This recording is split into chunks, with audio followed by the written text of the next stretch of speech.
राजा विक्रमादित्य सच्चे ज्ञान के बहुत बड़े पारखी थे तथा ज्ञानियों की बहुत कदर करते थे। उन्होंने अपने दरबार में चुन चुनकर विद्वान पंडितों, लेखकों और कलाकारों को जगह दे रखी थी तथा उनके अनुभव और ज्ञान का भरपूर सम्मान करते थे। एक दिन वे वन में किसी कारण विचरण कर रहे थे तो उनके कानों में दो आदमियों की बातचीत का कुछ अंश पड़ा। उनकी समझ में आ गया कि उनमें से एक ज्योतिषी है तथा उन्होंने चंदन का टीका लगाया और अंतर्ध्यान हो गए। ज्योतिषी अपने दोस्त को बोला, मैंने ज्योतिषी का पूरा ज्ञान अर्जित कर लिया है और अब मैं तुम्हारे भूत, वर्तमान और भविष्य के बारे में सब कुछ स्पष्ट बता सकता हूँ। दूसरा उसकी बातों में कोई रुचि ना लेता हुआ बोला, तुम मेरे भूत और वर्तमान से पूरी तरह से परिचित हो, इसलिए सब कुछ बता सकते हो और अपने भविष्य के बारे में जानने की मेरी कोई इच्छा नहीं है। अच्छा होता तुम अपना ज्ञान अपने तक ही सीमित रखते। मगर ज्योतिषी रुकने वाला नहीं था। वह बोला, इन बिखरी हुई हड्डियों को देख रहे हैं, मैं इन हड्डियों को देखते हुए बता सकता हूँ कि ये हड्डियां किस जानवर की हैं तथा जानवर के साथ क्या क्या बीता। लेकिन उसके दोस्त ने फिर भी उसकी बातों में अपनी रुचि नहीं जताई। तभी ज्योतिषी की नजर जमीन पर पड़ी पद चिन्हों पर गई। उसने कहा, ये पद चिन्ह किसी राजा के हैं और सत्यता की जांच तुम खुद कर सकते हो। ज्योतिषी के अनुसार राजा के पाँव में ही एक प्राकृतिक रूप से कमल का चिन्ह होता है जो यहाँ स्पष्ट नजर आ रहा है। उसके दोस्त ने सोचा कि सत्यता की जांच कर ही ली जाए, अन्यथा यह ज्योतिषी बोलता ही रहेगा।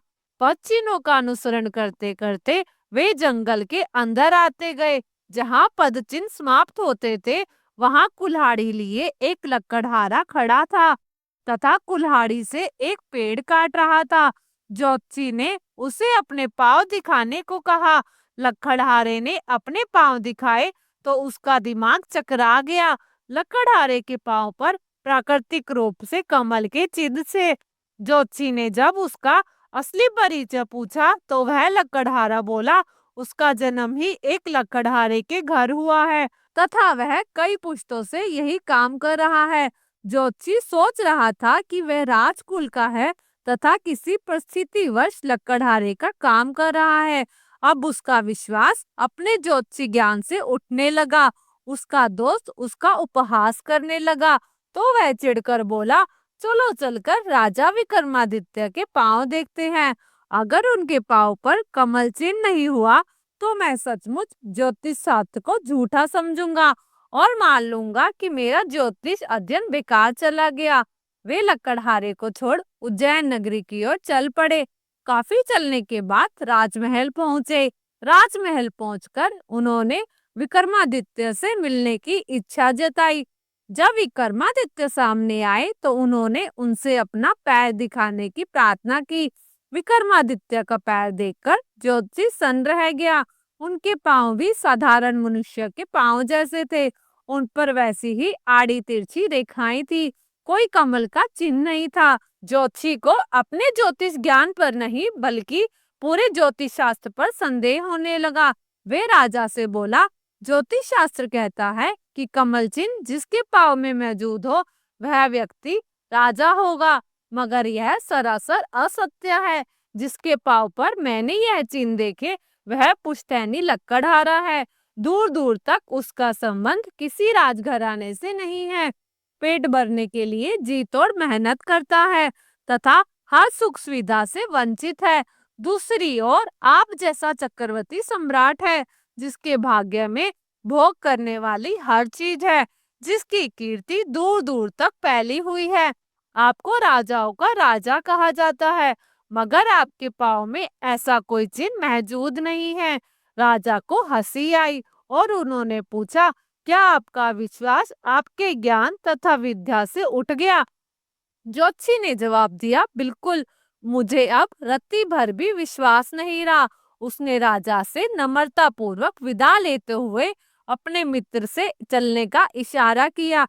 जब वह चलने को हुआ तो राजा ने उसे रुकने को कहा। दोनों ठिठक कर रुक गए और विक्रमादित्य ने एक चाकू मंगवाया तथा पैर के तलवों को खुरचने लगे। खुरचने पर तलवों की चमड़ी उतर गई और अंदर से कमल के चिन्ह स्पष्ट हो गए।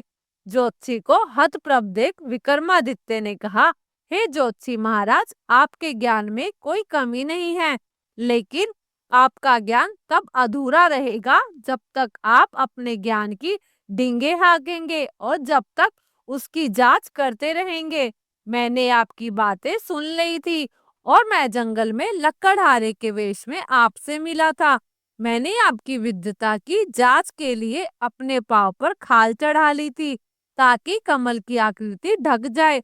आपने तब कमल की आकृति नहीं देखी तो आपका विश्वास ही अपनी विद्या से उठ गया। यह अच्छी बात नहीं है। यह सब मैंने इसलिए किया ताकि आपको यह समझा सकूं कि एक ज्ञानी को कभी अपने ज्ञान का बखान करने की आवश्यकता नहीं होती।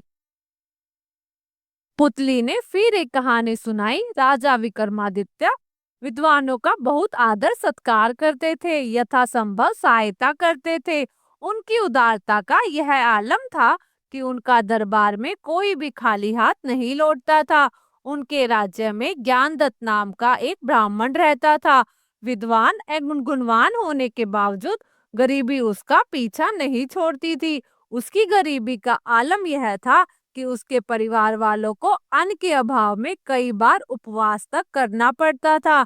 एक दिन तंग आकर ब्राह्मण की पत्नी ने उससे कहा, स्वामी, हम कब तक ऐसी गरीबी में दिन बताएंगे? आपको कुछ करना चाहिए। इस प्रकार केवल भाग्य के भरोसे बैठना उचित नहीं है। पत्नी की बात सुनकर ब्राह्मण बोला, मैं स्वयं भी अपनी गरीबी से परेशान हूँ, लेकिन कोई रास्ता ही नहीं सूझता। अब तुम ही बताओ मैं क्या करूं? इस पर पत्नी बोली, सुना है राजा विक्रमादित्य गुणियों का बहुत आदर करते हैं। आप उनके दरबार में क्यों नहीं जाते? मुझे पूरा विश्वास है कि आपके वहां जाने पर राजा हमारी सहायता अवश्य करेंगे। पत्नी की बात सुनकर ब्राह्मण ने सोचा, यह ठीक कह रही है, मुझे जरूर उनके पास जाना चाहिए, वह मेरी मदद कर सकते हैं। ब्राह्मण ने विक्रमादित्य के पास जाने का निश्चय कर लिया। अगले ही दिन ब्राह्मण राजधानी की ओर चल पड़ा। राजा की प्रसन्नता के लिए वह अच्छे अच्छे श्लोक बनाता चल रहा था। विक्रमादित्य के दरबार में पहुंचने पर उसे राजा के सामने प्रस्तुत किया गया। राजा विक्रमादित्य ने उसका स्वागत सत्कार करते हुए कहा, आइए ब्राह्मण देवता, आपका स्वागत है। आप कहाँ से पधारे हैं? ब्राह्मण बोला, महाराज, मैं कैलाश पर्वत से आ रहा हूँ। विक्रमादित्य भगवान शिव के भक्त थे। ब्राह्मण को भगवान शिव के निवास कैलाश पर्वत से आया जान वे बड़े प्रसन्न हुए और जिज्ञासावश ब्राह्मण से प्रश्न किया, यह तो बड़ी प्रसन्नता की बात है कि आप कैलाश पर्वत से आ रहे हैं। बताइए, भगवान शंकर वहाँ कुशल से तो है ना? ब्राह्मण बोला, महाराज, क्या आपको मालूम नहीं है कि भगवान शंकर का तो स्वर्गवास हुए तो काफी समय हो गया। ब्राह्मण के मुख से ऐसी अनहोनी बातें सुनकर राजा विक्रमादित्य चौंक पड़े, लेकिन अपने को संयत करते हुए उन्होंने पुनः पूछा, आप यह क्या कह रहे हैं? ब्राह्मण देवता, भगवान शंकर के स्वर्गवास हो गया, वह तो अजर अमर हैं, फिर उनका स्वर्गवास कैसे हो गया? ब्राह्मण बोला, महाराज, मैं आपको सारी बात सच सच समझाता हूँ। आप जानते हैं कि भगवान शंकर के शरीर से आधा भाग तो भगवान विष्णु ने पहले ही हर लिया था। शेष आधा भाग माता पार्वती के हिस्से में आ गया। उनकी जटाओं में विराजी गंगा जी समुद्र में समा गई और उनके गले में लिपटे रहने वाले सर्प पाताल लोक को चले गए। उनका यश आपके पास आ गया और बाकी बचा उनका भिक्षा पात्र, वह मुझ विवश ब्राह्मण के हिस्से में आ गया। अब आप ही बताइए, राजन की भगवान शंकर कहाँ रहे? विक्रमादित्य ब्राह्मण का अर्थ समझ गए। ब्राह्मण की इस चतुरतापूर्ण बातों से वह बहुत प्रभावित हुए। उन्होंने कहा, ब्राह्मण देवता, मैं आपकी बात समझ रहा हूँ, कहिए मैं क्या सेवा कर सकता हूँ? जो चाहिए निसंकोच होकर बोलिए। ब्राह्मण ने विनय पूर्वक कहा, महाराज मैं गरीबी से विवश हूँ, एक भैंस व कुछ धन मिल जाए तो मेरा कष्ट दूर हो जाएगा। यह सुनकर विक्रमादित्य ने तुरंत खजांची को बुलाया और पर्याप्त स्वर्ण मुद्राएं लाने को कहा। साथ ही उन्होंने एक दरबारी को आज्ञा दी कि ब्राह्मण को एक अच्छी सी दुधारू भैंस दी जाए। खजांची ने राजा के हाथों ब्राह्मण को पर्याप्त स्वर्ण मुद्राएं दान करा दी, लेकिन जिस दरबारी को भैंस लाने व देने के लिए कहा गया था वह धूर्त था। उसने राजा द्वारा ब्राह्मण का इस प्रकार सम्मान करना व सहायता करना पूरा लगा। उसने एक भैंस मंगवाई और राजा के हाथों ब्राह्मण को दान करवा दी। भैंस वैसे तो देखने में अच्छी नस्ल की थी, किंतु असल में वह दूध देने वाली नहीं थी। जब ब्राह्मण ने भैंस को देखा तो दरबारी की चालाकी समझ गया। भैंस का कोई बच्चा भी नहीं था। अब क्या किया जाए? ब्राह्मण इस सोच में पड़ गया। कुछ देर विचार करने के बाद उसके दिमाग में एक तरकीब सूझी। वह भैंस के पास गया और उसने कान के पास अपना मुंह लगाकर कुछ कहने का नाटक करने लगा।